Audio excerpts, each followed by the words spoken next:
So good evening everyone. This is the third lecture on heights and distance, and again we will be solving some questions on heights and distance, but the level of the problem will be little better than the previous class ones. So I am sharing a PDF with you. I will be solving the problems and you will be just having a look at it. And I will tell you one more thing. In the last class while solving question number I think 9 of NCERT, शायद question में ऐसा दिया हुआ था कि tower के bottom से building का टॉप का एलिवेशन 30 डिग्री है, लेकिन हम क्वेश्चन को जल्दी जल्दी सॉल्व करने में टावर के टॉप से एलिवेशन ले लिए थे बिल्डिंग का. कितना लोग ऑब्जर्व किया, ये हैंड रेस करेगा. क्वेश्चन में टावर के फुट से दिया है, लेकिन हम टावर के टॉप से ले लिए, तो कोई फर्क नहीं पड़ता है. हम जो लिए वो भी बोर्ड में आ सकता है. तुम अपना एनसीईआरटी का जो क्वेश्चन है टावर के फुट से, उसको फुट से तुम बना डालो, तुम्हारा आंसर मैच कर जाएगा. So yes, here is the first question for you. A spherical balloon of radius r, a spherical balloon of radius r subtends an angle theta at the eye of an observer if the angle of elevation of its center is phi. Find the height of the center of the balloon. Okay, fine. To solve this problem, the most important thing will be to have a neat and clean and a perfect diagram. So I think all of you are fully energetic and ready for the class. So now see, suppose I have a ground here. So this is my ground. और ground से कुछ height पर suppose we have a balloon. Suppose we have a balloon. Now जब तुम किसी चीज को ऊपर, अगर कोई बैलून ऐसे हवा में है और बोल रहा है कि वो बैलून तुम्हारे आंख पर, ध्यान से देखो, वो बैलून ऊपर जो है वो बैलून तुम्हारे आंख पर थीटा एंगल सबटेंड कर रहा है. इसका मतलब ये हुआ कि बैलून का जो डायामीट्रिक एंड पर जो टेंजेंट्स ड्रॉ होगा वो तुम्हारे आंख पर थीटा एंगल सबटेंड कर रहा है. To be very clear, if it is clear so please raise hand. मतलब कि कुछ ऐसा सीन है, तुम्हारा आंख सपोज ग्राउंड पे, क्योंकि तुम्हारा हाइट दिया नहीं है ना, तो तुम्हारे हाइट को नेग्लिजिबल माना गया है यहाँ पर. तो ये जो एंगल है ना, जो बैलून है तुम्हारा, उसका रेडियस आर है और वो तुम्हारे आंख पर, तुम्हारा ऑब्जर्वर जो है ना वो आई यहाँ पर है तुम्हारा. Suppose you have eye at point E. तो ये पूरा का पूरा एंगल जो सबटेंड हो रखा है वो दिया है आई पे थीटा एंगल सबटेंड किया गया है. और भी एक चीज बोल रहा है, और बोल रहा है कि if the angle of elevation of it centre, centre का जो इलेवेशन है, सेंटर का जो इलेवेशन का एंगल है, तो पहले तो ये देख लिया जाए कि सेंटर कहाँ है. So yes, we can see the centre of the circle is here. Suppose centre of the circle is at some point C, तो उसका ग्राउंड से कुछ तो हाइट होगा, say that height is H.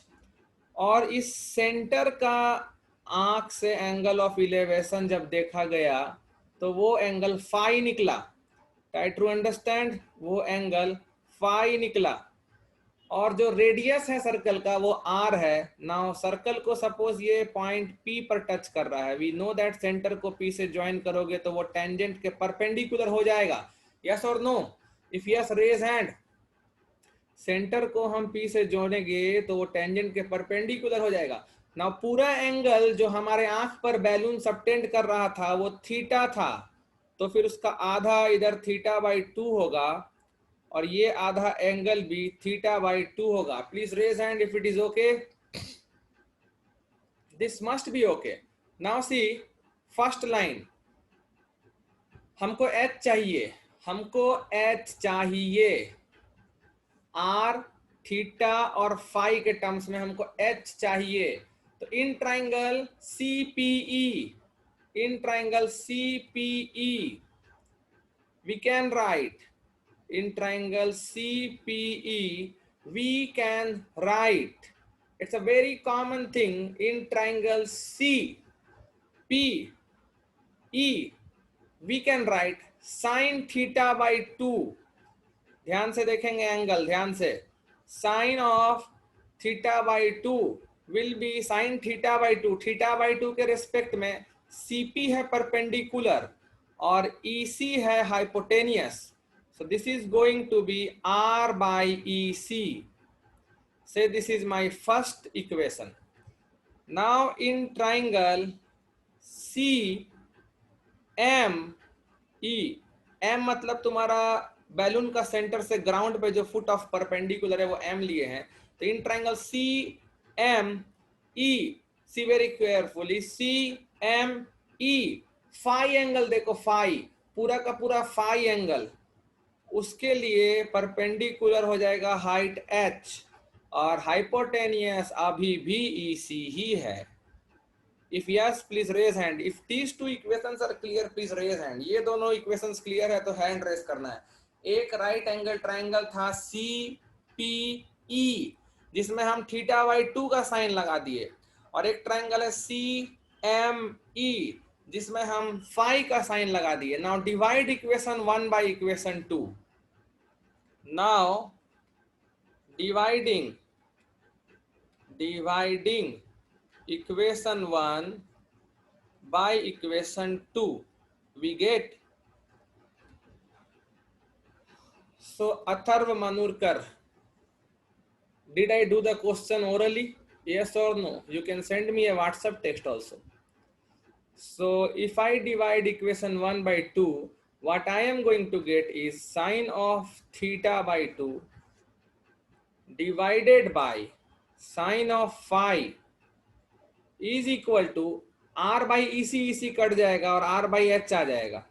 Now cross multiply, so H is equal to R के साथ आ जाएगा sine phi, और साइन फाई के नीचे आ जाएगा साइन ऑफ थीटा बाई 2, और नीचे साइन है उसको ऊपर ले जाओगे तो वो कोसेक हो जाएगा.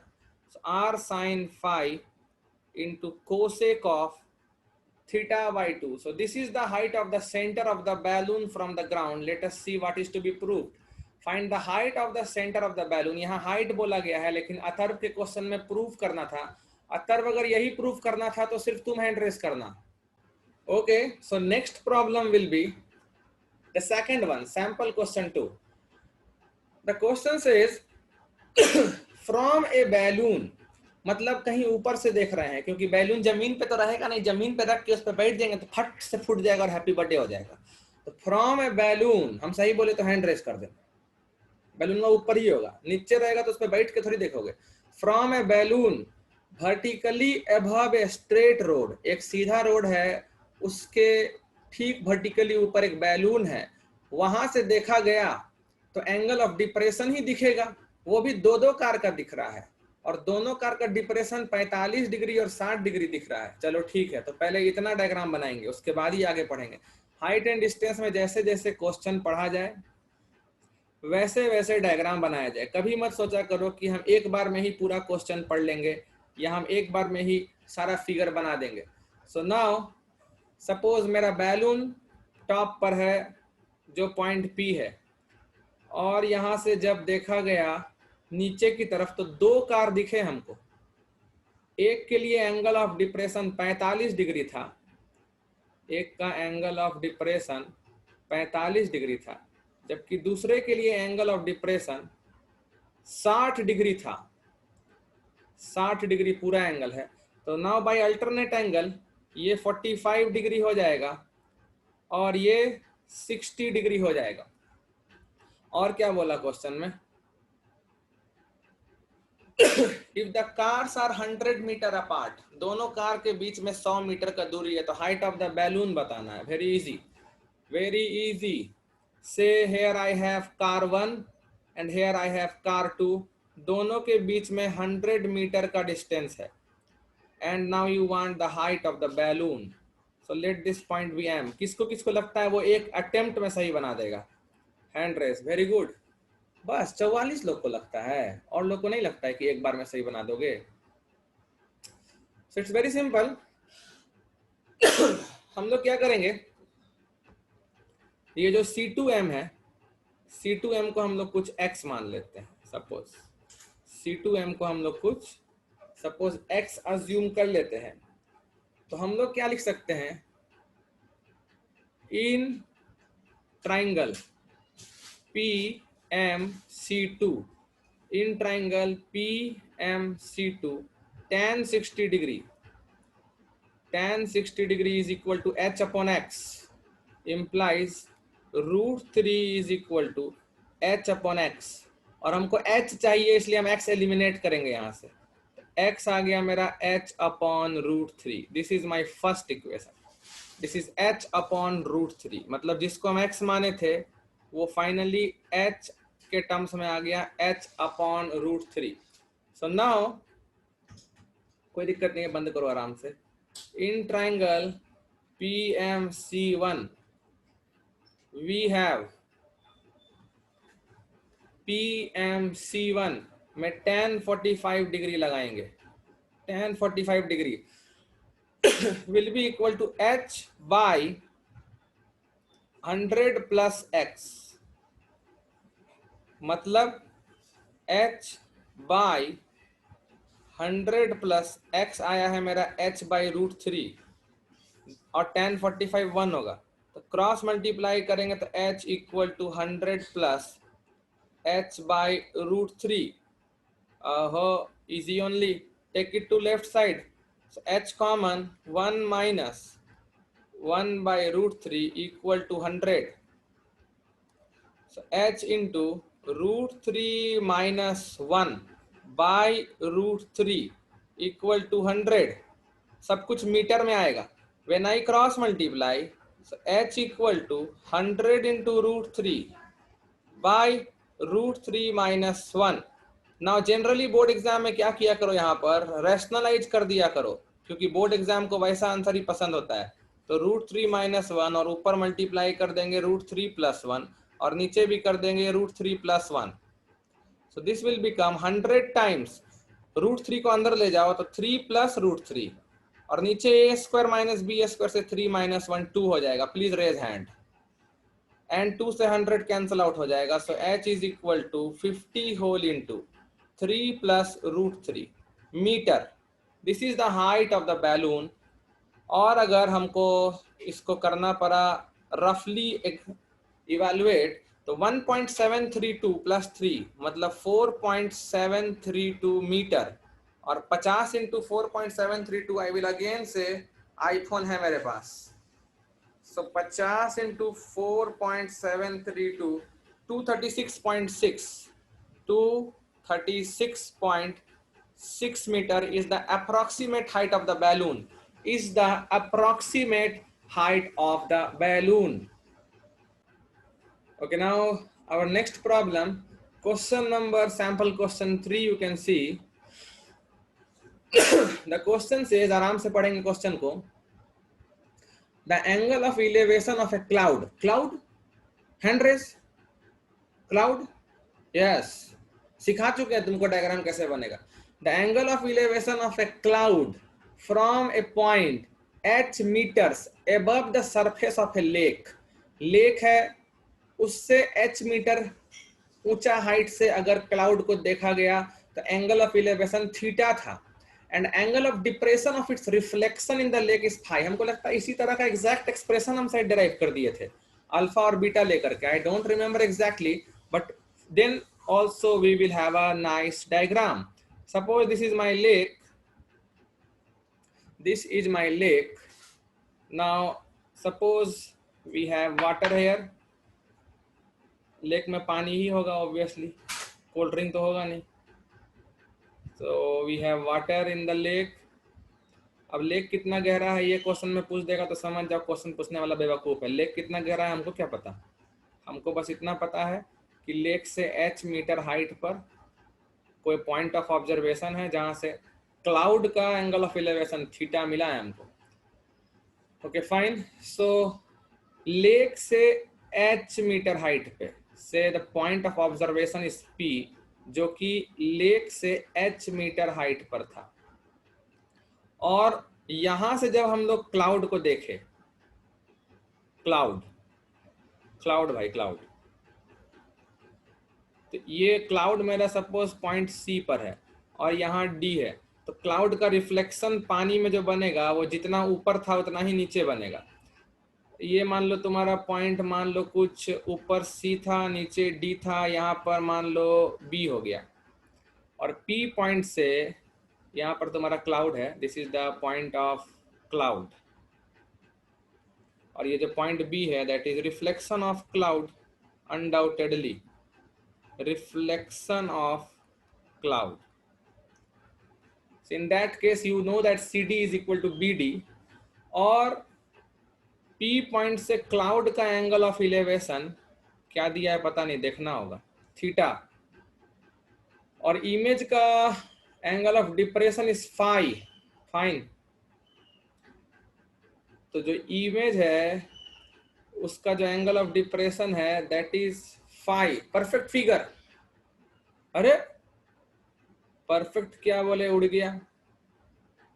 सो नाउ क्या बोला है, height of the cloud above the lake, lake के ऊपर कितना हाइट है क्लाउड का. So this is to be calculated, say capital H is to be found. So fine, we can do this one, it's a very easy problem. तो अगर मेरा point यहाँ पर M ले लेते हैं और कुछ सपोज तुम यहाँ पर कोई पॉइंट A ले लेते हैं, तो PM अगर H है तो AD भी H ही होगा. So now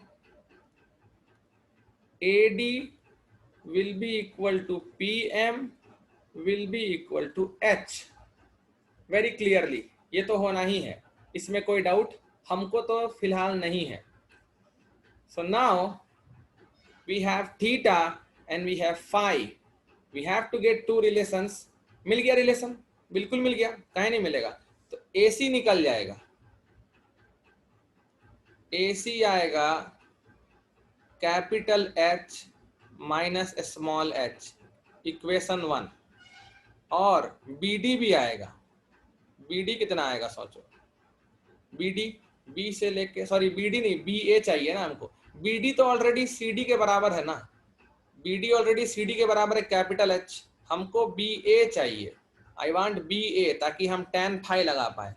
तो BA कितना हो जाएगा, BA हो जाएगा BD प्लस AD, मतलब कि capital H plus small h. I hope you can understand very well. B से D तक का जो लेंथ है वो भी कैपिटल H ही होगा, कैपिटल H.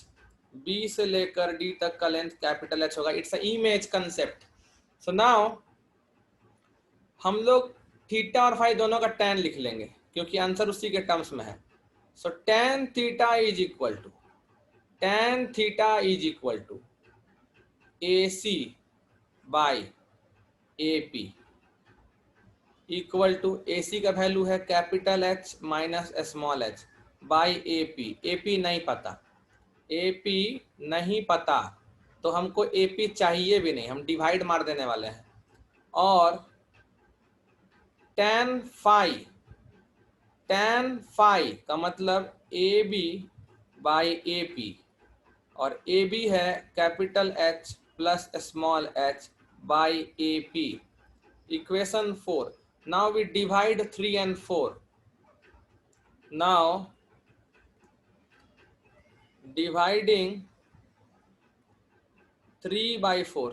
इस क्वेश्चन के बाद जो होगा ना उसमें तुमको हम 3 मिनट का टाइम देंगे सॉल्व करने का. वी गेट, तो रेडी रहना. वी गेट डिवाइड करेंगे तो क्या होगा पता है, tan थीटा आ जाएगा और इधर tan phi आ जाएगा, और राइट साइड में small h minus capital H minus small h by capital H plus small h. क्यों, AP कट गया. Now componendo and dividendo. So if you know this raise hand. पिछले दिन भी किए थे हम, ये याद है, और बताए थे क्रॉस मल्टीप्लाइंग से भी आ जाता है, लेकिन हमको ज़्यादा अच्छा कंपोनेंडो एंड डिविडेंडो लगता है. We can write by componendo and dividendo, we can write tan theta plus tan phi by tan theta minus tan phi is equal to, इधर जोड़ोगे तो H कट जाएगा और 2 टाइम्स कैपिटल H आएगा, और जब घटाओगे तो माइनस 2 टाइम्स स्मॉल h आएगा, और 2 कट जाएगा और माइनस 1 रहेगा, और capital H by small h रहेगा. So I want capital H, so please cross multiply.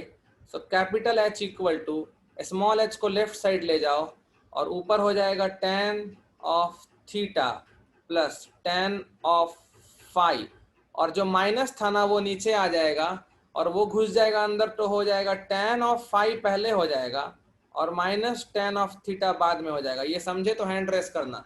Minus से मल्टीप्लाई किए ना, क्या एक्सप्रेशन है, tan phi plus tan theta, tan phi minus tan theta. Yes we got it. h whole into, ठीक से देखो ऊपर, tan phi plus tan theta by tan phi minus tan theta. So this is capital H, मतलब height of the lake from the surface, sorry, height of the cloud from the surface of the lake.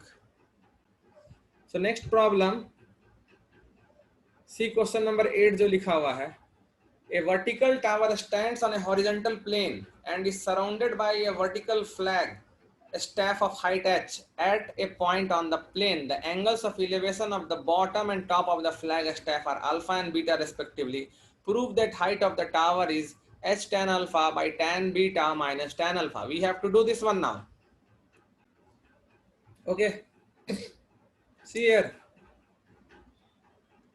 Question तो भाई height and distance हमको लगता है बिना figure अगर कोई बनाना शुरू करता है तो वो बेवकूफ आदमी है।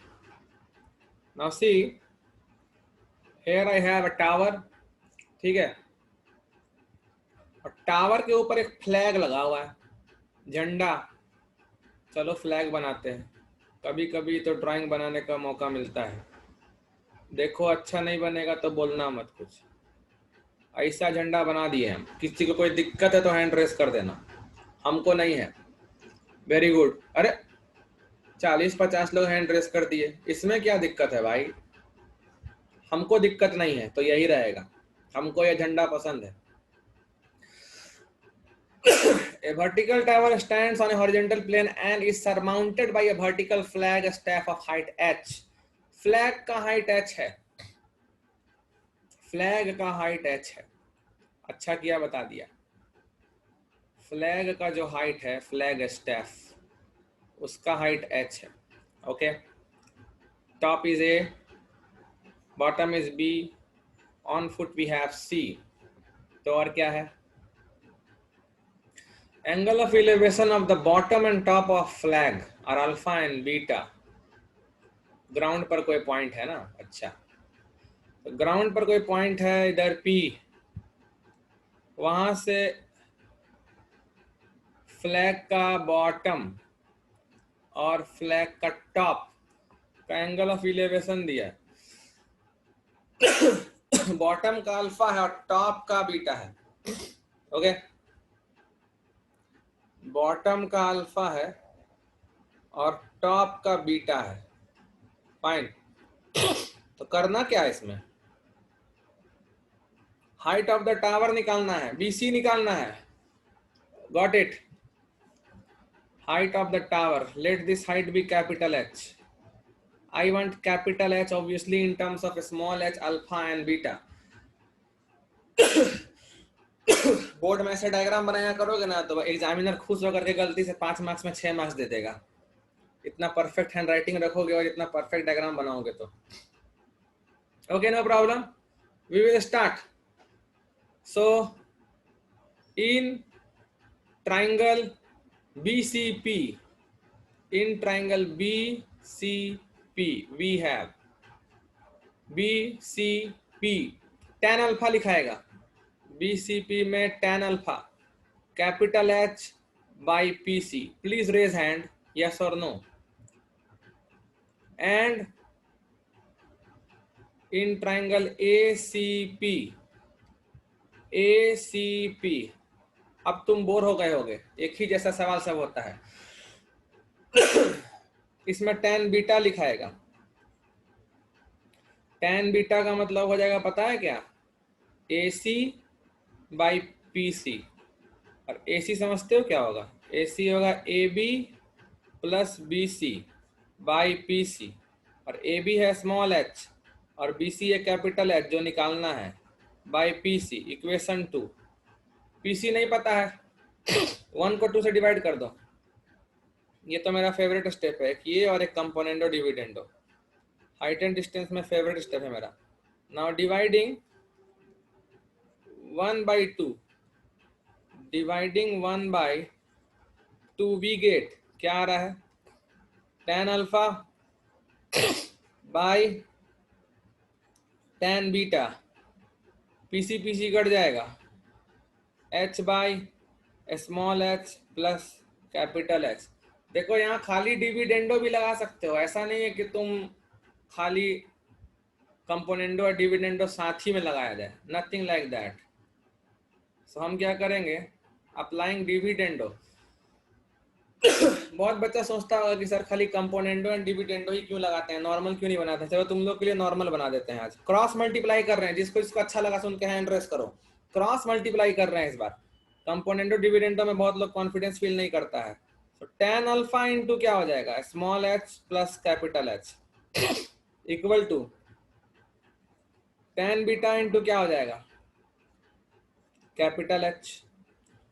अब लेफ्ट साइड जो ब्रैकेट है वो ओपन कर देते हैं, तो आ जाएगा h times tan alpha plus capital H times tan alpha equal to capital H times tan beta. और आपको कैपिटल H ही चाहिए, तो आप क्या करो, कैपिटल H वाला सब कुछ राइट साइड में ही रखो तो अच्छा रहेगा। तो ये हो जाएगा h times tan beta minus h times tan alpha.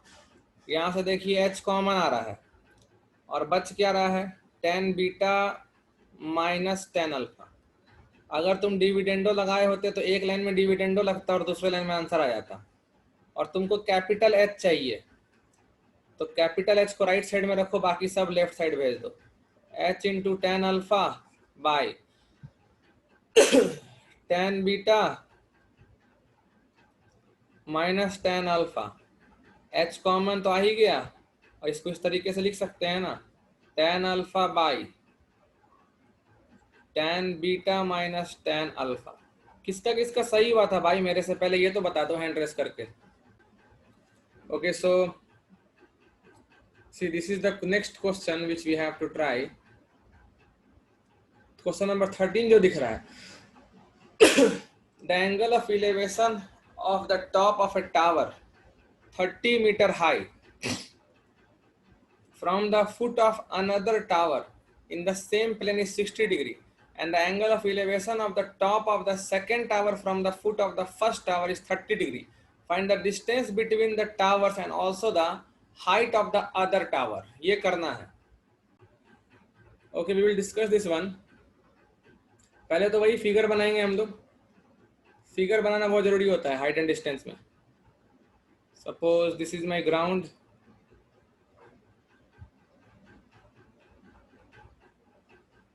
आगे पढ़ते हैं, क्वेश्चन क्या बोला है।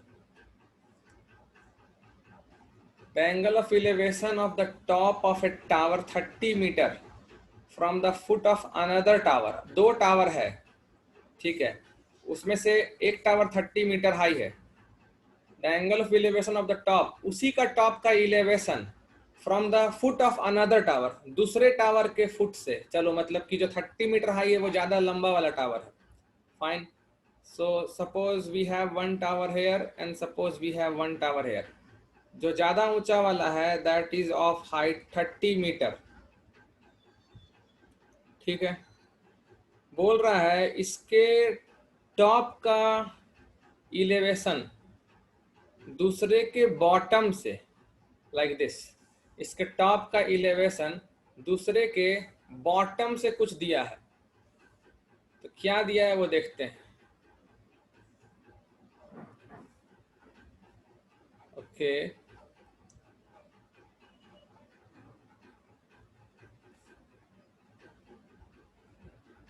सिक्सटी डिग्री दिया है। फाइन, तो ये दिया हुआ है मेरा 60 डिग्री। और क्या बोला है, and the angle of elevation of the top of the second tower from the foot of the first, और फर्स्ट के फुट से सेकेंड का इलेवेशन 30 डिग्री है। ओके फाइन, तो फर्स्ट का फुट से सेकेंड का टॉप का इलेवेशन 30 डिग्री है। So this angle will be 30 degree given. Suppose पहला टावर ए बी है और दूसरा टावर सपोज सी डी है। Now what is asked, distance between two towers and also height of second tower. Fine, distance between two tower निकालना है, तो distance between two tower का मतलब हो गया BD लेंथ निकालना है आपको, और हाइट ऑफ सेकेंड टावर मतलब आपको H निकालना है। ठीक है, अब क्या क्या लिखा जा सकता है ये भी देखना पड़ेगा। तो H है, X है, फाइन, 30 है, X निकल गया तुरंत, देख लो, हैंड रेस करो अगर समझ में आ रहा है तो। X निकल गया tan 60 डिग्री से। सो नाउ, अच्छा तुम तो निकाल के ही बैठे हुए हो ना, in triangle CDB we have, in triangle CDB इधर तुम्हारा एंगल 90 डिग्री है ना, और फिर तुम्हारा इधर भी एंगल 90 डिग्री है। CDB में हम tan 60 डिग्री लगाएंगे। So tan 60 degree is equal to how much? This is 30 by x. Implies 30 by x equal to tan 60 का मतलब होता है √3. So this implies x equal to 30 by √3 meter, which can be simplified to 10 √3 meter, और 1.73 से 2 से multiply अगर करते हो 10 into 1.732 meter, which is 17.32 meter, implies distance between two towers निकल गया। Distance between two towers is 17.32 meter। अब tan 30 degree से देखो h निकल जाएगा, पर उस केस में तुम अप्रोक्सीमेटेड x का वैल्यू मत लिखना, पूरा 10 √3 लिखना, ये जो इक्वेशन 1 में आया है। So now in triangle ABD, in triangle ABD tan 30 degree will be equal to h by x। tan 30 का मतलब 1 by √3 equal to h by x आया था मेरा कितना, x आया था 10 √3। कैसे ये बोले, फ्रॉम इक्वेशन 1, फ्रॉम इक्वेशन 1। देखो ऐसे एक एक स्टेप लिखोगे ना तब जाके बोर्ड में तुमको पूरा मार्क्स दे देगा। तो √3 कैंसिल हो गया, और क्रॉस मल्टीप्लाई करोगे तो h आ गया 10 मीटर, h आ गया 10 metre. Therefore height of second tower, height of second tower is 10 metre, दूसरे टावर का हाइट 10 मीटर है। So this will be last problem of day. Question number 13 भी हो गया। यस, क्वेश्चन नंबर 15 देखो, 13 के बाद 14 नहीं, 15 देखो, 15। ए ladder rest against A vertical wall with an inclination alpha two the horizontal. चलो समझ गए, जो समझ गए उतना पहले बना लें।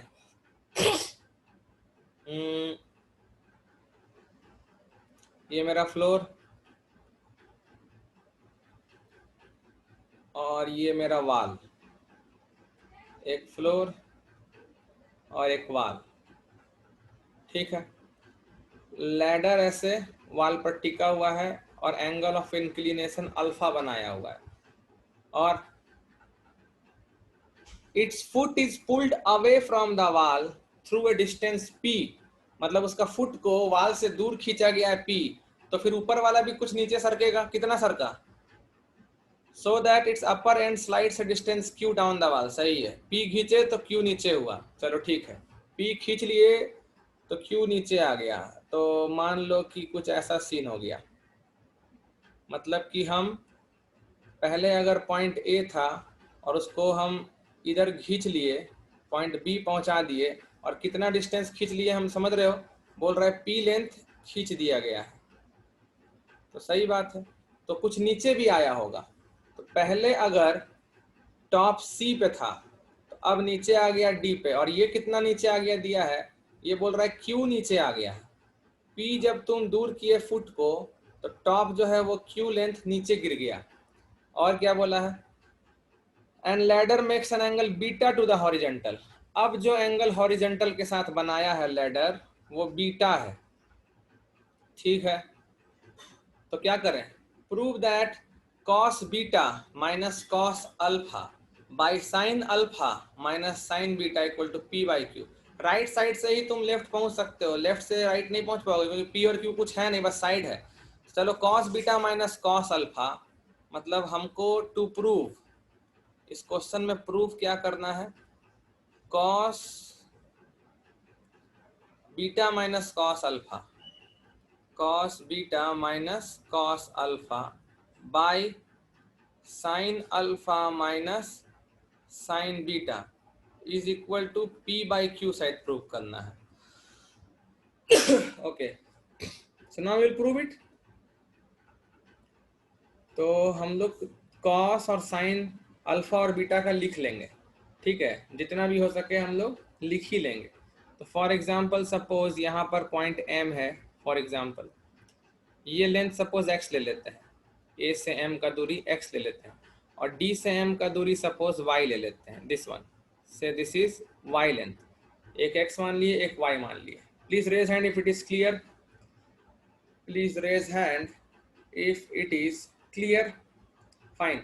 लैडर का लेंथ तो भाई नहीं ना चेंज हुआ होगा, पहले भी एसी लैडर का लेंथ एल था मान लो,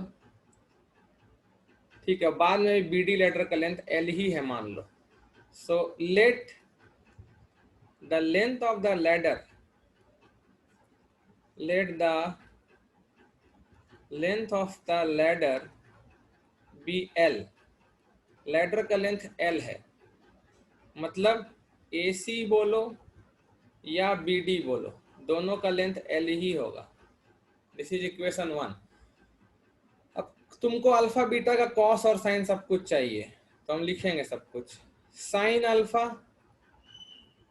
अल्फा एंगल देखो और उसका साइन लगा दो, साइन मतलब उसके सामने में है Q plus Y by hypotenuse L, और कॉस अल्फा, कॉस अल्फा का मतलब कि x बाई हाइपोटेनियस एल, फिर साइन बीटा, साइन बीटा मतलब बीटा के सामने y बाई हाइपोटेनियस एल, और कॉस बीटा, कॉस बीटा मतलब बेस हो जाएगा तुम्हारा p प्लस एक्स और बाई हाइपोटेनियस एल। ये पूरा क्लियर है तो हैंड रेस करना, बस फिगर देख के साइन और कॉस लिखे और कुछ नहीं किए हैं।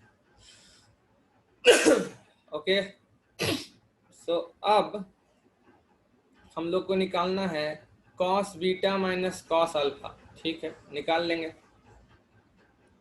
सो now cos beta minus cos alpha by sine alpha minus sine beta, तो कॉस बीटा कितना आया p plus X by L, cos alpha कितना आया x by L whole divided by sine alpha कितना आया, sine alpha q plus Y by L, q plus Y by L, और sine beta आ गया y by L. Now see L L common ले लो LCM, तो p plus X minus X by L जो cut जाएगा, hand raise करो, समझ रहे हो कि नहीं, कट जाएगा, ऊपर भी एल है डेनोमिनेटर और नीचे भी एल डेनोमिनेटर है, तो एल एल कटना ही है, और तुम देखो ऊपर एक्स एक्स कट गया और नीचे वाई वाई कट गया।